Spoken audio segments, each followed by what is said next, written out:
ശരിയല്ലേ പറഞ്ഞത്, എന്തിനാണ് പിൻവലിച്ചതെന്നുള്ളതാണ് വെള്ളാപ്പള്ളി ചോദ്യം. ഇതും പരിഗണിക്കേണ്ട ഒരു കാര്യമാണ്.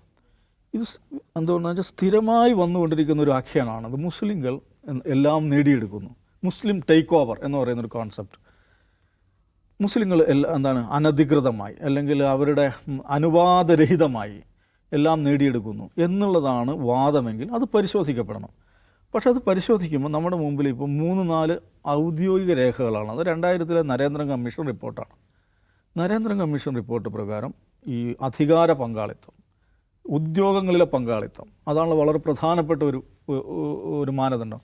ഉദ്യോഗങ്ങളിലെ പങ്കാളിത്ത പ്രകാരം നമ്മളുടെ മുമ്പിൽ ലഭ്യമായിട്ടുള്ള ഏറ്റവും അവസാനത്തെ രേഖ പ്രകാരം, ഗവൺമെൻറ് രേഖ പ്രകാരം ജനസംഖ്യാനുപാതികമായിട്ടുള്ള പ്രാതിനിധ്യം മുസ്ലിങ്ങൾക്ക് കേരളത്തിൽ ഉദ്യോഗങ്ങൾ ലഭിച്ചില്ലെന്ന് മാത്രമല്ല അവർ വളരെ താഴെയാണ്.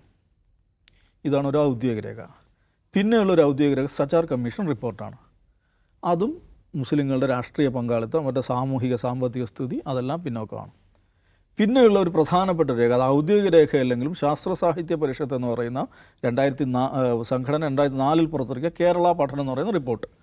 അതിനകത്ത് കേരളത്തിലെ മുസ്ലിങ്ങളുടെ സാമൂഹിക നിലയെക്കുറിച്ച്, എല്ലാ സമൂഹങ്ങളുടെയും സാമൂഹിക നിലയെക്കുറിച്ച് പറയുന്നുണ്ട്. പട്ടികജാതി പട്ടികവർഗത്തേക്കാൾ തൊട്ട് മുകളിൽ എന്ന് പറഞ്ഞാൽ പിന്നോക്കമായ അവസ്ഥയിൽ തന്നെയാണ് കേരളത്തിലെ മുസ്ലിങ്ങളുടെ ഈ പങ്കാളിത്തം, ഉദ്യോഗ പങ്കാളിത്തം, രാഷ്ട്രീയ പങ്കാളിത്തം, അവരുടെ ധനശേഷി, ഇത്തരം കാര്യങ്ങളെക്കുറിച്ച് പറയുന്നു. നോക്കൂ, അത് 2001, 2004, 2003 ആ കാലഘട്ടങ്ങളിൽ ഇറങ്ങിയ പഠനമെന്ന് വിചാരിക്കും. ഇപ്പോൾ 2026 ഒന്നുകൂടെ ഒരു പഠനം നടത്തട്ടെ സർക്കാർ. ഇനി പൊളിറ്റിക്കൽ പാർട്ടിസിപ്പേഷൻ്റെ കാര്യത്തിൽ കേരളത്തിൽ ഒരിക്കൽ പോലും മുസ്ലിങ്ങൾക്ക് ജനസംഖ്യാനുപാതികമായുള്ള പ്രാതിനിധ്യം ഉണ്ടായിട്ടില്ല. നാമപരിശോധന നടത്താൻ ഇറങ്ങിയ സജി ചെറിയാൻ ഒറ്റ കാര്യത്തിൽ നാമപരിശോധന നടത്തുക. കേരളത്തിൽ 79 വർഷമായി ഐക്യ കേരളം രൂപപ്പെട്ടിട്ട് ഈ കാലയളവിൽ എത്ര മുസ്ലിം മുഖ്യമന്ത്രിമാരുണ്ടായിട്ടുണ്ട്? 51 ദിവസം മാത്രമാണ് കേരളത്തിലൊരു മുസ്ലിം മുഖ്യമന്ത്രിയായിട്ടുള്ളത്. എന്താണ് മുഖ്യമന്ത്രിമാരുടെ നാമപരിശോധന നടത്താത്തത്? സജി ചെറിയാൻ ഇപ്പോൾ ഭാഗമായിട്ടുള്ള ഈ മന്ത്രിസഭയുടെ ഒരു നാമപരിശോധന നടത്തും. എന്തായിരിക്കും അതിൻ്റെ സ്ഥിതി? അദ്ദേഹം ഭാഗമുള്ള പാർട്ടിയുടെ, അതിൻ്റെ നേതാക്കന്മാരുടെ, അതിൻ്റെ സ്റ്റേറ്റ് കമ്മിറ്റിയുടെ നാമപരിശോധന നടത്താൻ പറ്റുമോ അദ്ദേഹത്തിന്? ഇതെന്താണ് ഈ നാമപരിശോധന കാസർഗോഡ് മുനിസിപ്പാലിറ്റിയിലും മലപ്പുറം ജില്ലയിലും മാത്രം ഒതുങ്ങിപ്പോകുന്നത്? ഇപ്പോൾ ഞാൻ പറയുന്നത് ഓക്കെ, ഈ പറയുന്ന ഇതെല്ലാം അംഗീകരിക്കാം, മുസ്ലിം ടേക്ക് ഓവർ സംഭവിക്കാൻ, നമുക്കതൊന്ന് പഠിക്കാം. സർക്കാർ അതിന് സന്നദ്ധമാകുമോ? കേരളത്തിലെ മുസ്ലിങ്ങളുടെ എല്ലാ സമൂഹങ്ങളുടെയും, അതാണ് ജാതി സർവേ എന്ന് പറയുന്നത്, കാസ്റ്റ് സെൻസസ് പറയുന്നത്, എല്ലാ സാമൂഹിക വിഭാഗങ്ങളുടെയും അധികാര പങ്കാളിത്തം, സാമൂഹിക സാമ്പത്തിക സ്ഥിതി, ധനശേഷി, ക്രയവിക്രയ ശേഷി, ഇതേക്കുറിച്ചിട്ടുള്ള ശാസ്ത്രീയമായൊരു പഠനം സർക്കാർ നടത്തട്ടെ. അവരുടെ രാഷ്ട്രീയ പ്രാതിനിധ്യം എല്ലാം വരട്ടെ, കണക്കുകൾ വരട്ടെ.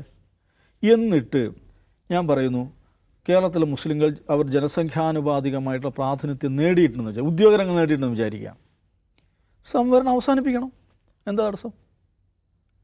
കേരളത്തിലെ മുസ്ലിങ്ങൾ അവരുടെ ജനസംഖ്യാനുപാതികമായുള്ള പ്രാതിനിധ്യം നേടിയിട്ടുണ്ടെങ്കിൽ അവർക്കുള്ള സംവരണം വേണ്ടെന്ന് നോക്കണം. കാരണം എന്തിനു വേണ്ടിയാണ് സംവരണം? എന്തിനു വേണ്ടിയാണ്? ആനുപാതിക പ്രാതിനിധ്യത്തിന് വേണ്ടിയാണ്. ഇത് 2000 നരേന്ദ്രൻ കമ്മീഷൻ നടത്തിയപ്പോൾ ഇല്ലെന്ന് മനസ്സിലായി. അദ്ദേഹം വെച്ച റെക്കമെൻഡേഷൻ ബാക്ക്ലോഗ് നികത്താൻ സ്പെഷ്യൽ റിക്രൂട്ട്മെൻറ്റ് നടത്തണം എന്നായിരുന്നു. പക്ഷെ അത് നടത്തിയിട്ടില്ല. ഞാൻ പറയുന്നു, ഇപ്പോൾ എല്ലാവരും കൂടി ഇത് പറഞ്ഞുകൊണ്ടിരിക്കുകയാണ്. ഇത് പറഞ്ഞുകൊണ്ടിരിക്കുന്ന ആളെ കാറിൽ കയറ്റി നടക്കുകയാണല്ലോ. എന്തിനാണ് ഈ അലമ്പിന് നിൽക്കുന്നത്? സർക്കാരിനെ സംബന്ധിച്ചൊന്നും വലിയ ചിലവുള്ള കാര്യമല്ല. ഇപ്പോൾ പ്രത്യേകിച്ച് സോഫ്റ്റ്വെയറുള്ളതാണ്. സർക്കാർ ഉദ്യോഗസ്ഥന്മാരെ ഇത് ഒരു പ്രശ്നമില്ല. കാരണം എല്ലാം സോഫ്റ്റ്വെയർ വഴി സെൻട്രലൈസ്ഡ് സിസ്റ്റമാണ്, ശമ്പള വിതരണം പോലും. ഒരു പഠനം നടത്തട്ടെ. എന്നിട്ട് അവർക്ക് ജനസംഖ്യാനുപാതത്തെക്കാൾ, അല്ലെങ്കിൽ ജനസംഖ്യാനുപാതത്തിന് ആ അനുപാതത്തിൽ തന്നെ പ്രാതിനിധ്യം ഉണ്ടെങ്കിൽ സംവരണം അവസാനിപ്പിക്കണം. സംവരണം അവസാനിപ്പിച്ചാൽ ഇപ്പോൾ ഉള്ള പ്രശ്നം എന്ന് വെച്ചാൽ, സംവരണേതര സമൂഹങ്ങൾക്കുള്ള EWS കാറ്റഗറിയിൽ അവർ വരും. അതിന് നമ്മുടെ സുകുമാരൻ നായർ എങ്ങനെയാണ് അതിനെ കാണുക എന്നുള്ള പ്രശ്നം വേറെ വരും. ഈ പുകപടലങ്ങൾ അവസാനിപ്പിക്കണം. സർക്കാർ ഒരു ധവള പത്രം പുറത്തിറക്കണം. അല്ലാതെ ഇടയ്ക്കിടയ്ക്ക് ഇങ്ങനെ അങ്ങനെ ആക്കി, അവിടെ ഇത്ര ആളായി, ഇങ്ങനെയായി, ആ പേരുകൾ പരിശോധിക്കും, അവിടെ ജയിച്ചവരുടെ പേരുകൾ പരിശോധിക്കും. ഈ ജാതി ആളുകളെ കുഴപ്പത്തിൽ ചാടിക്കുന്ന, തെറ്റിദ്ധരിപ്പിക്കുന്ന പ്രസ്താവന നടത്തരുത്. എന്താണ് ആക്ച്വൽ സ്റ്റേറ്റ് ഓഫ് അഫയേഴ്സ്, അതേക്കുറിച്ചുള്ള കൃത്യമായ ശാസ്ത്രീയമായ സർക്കാർ തലത്തിലുള്ള ഔദ്യോഗികമായ പഠനം നടത്തുകയും എന്നിട്ട് അതിൻ്റെ റെമഡിയൽ സ്റ്റെപ്സ് എന്താണ്, അധികമായിട്ടുണ്ടെങ്കിൽ നിർത്തുക, പരിപാടികൾ നിർത്തുക, സംഭരണമൊക്കെ നിർത്തുക. കുറവുണ്ടെങ്കിൽ നിങ്ങൾ എന്തെങ്കിലും അതിന് റെമഡീസ് കൊണ്ടുവരും, അതും പറയണം. അതാണ് ചെയ്യേണ്ടത്. അല്ലാതെ നിരന്തരമായി ഒരു ജനതയെ നാട്ടക്കുറിയാക്കി വെച്ച് ശത്രുസ്ഥാനത്ത് നിർത്തി ആളുകൾക്ക് ആക്രമിക്കാൻ പാകത്തിൽ ഡോഗ് വിസിലിംഗ് നടത്തുന്ന ഈ ഏർപ്പാട് അവസാനിപ്പിക്കണം. പക്ഷെ അത് ചെയ്യില്ല അവരെ സംബന്ധിച്ച്. ഈ തെരഞ്ഞെടുപ്പാണ്. ഈ തെരഞ്ഞെടുപ്പിൽ ടി.പി. സെൻകുമാർ പറഞ്ഞൊരു കാര്യം കൂടെ നമ്മൾ ശ്രദ്ധിക്കണം.